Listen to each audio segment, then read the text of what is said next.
about the dangers of icy water after a teenager had to be rescued. He'd fallen through a frozen lake in a Midlands park. Just another casualty of the cold weather. The fire service says it's attended several rescues over the past week of both people and pets. Lee Conley reports. A dramatic rescue in Sutton Park. Early afternoon on Tuesday, a teenager was walking on the ice on one of the park's lakes when the ice gave way.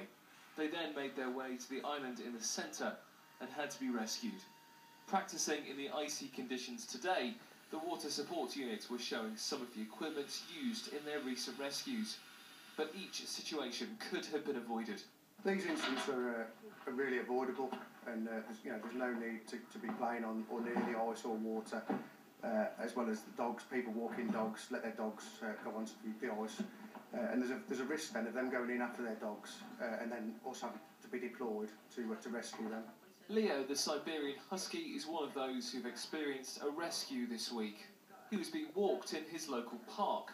He ran onto the ice, which then cracked. He spent 45 minutes in freezing temperatures. I was screaming the whole time he was there. It was like a horrible screeching sound. It was awful. It echoed all over the estate, and obviously people were coming with their dogs, looking, and they were getting upset, wasn't they? Everyone was getting upset. It was like pretty much helpless, really. It's a lesson for me to learn, really, not to let him off near ponds.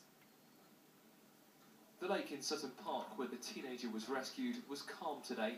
Only a few marks on the ice to reveal what happened earlier this week. A warning and plea from the fire service to be careful while the icy conditions continue. Very tempting, and it's a very idyllic setting, but it's also very tempting to the idle mind. And what we're actually asking people to do is understand there isn't a thickness test for ice. They can't tell how deep the water is beneath the ice, and stay away from it. Let's just use your common sense for another 2 or 3 days and stay away from the ice. The rescues over the past week have ended positively, but the fire service says unless people take the advice to be careful, others might not be so lucky. Lee Conley, ITV News.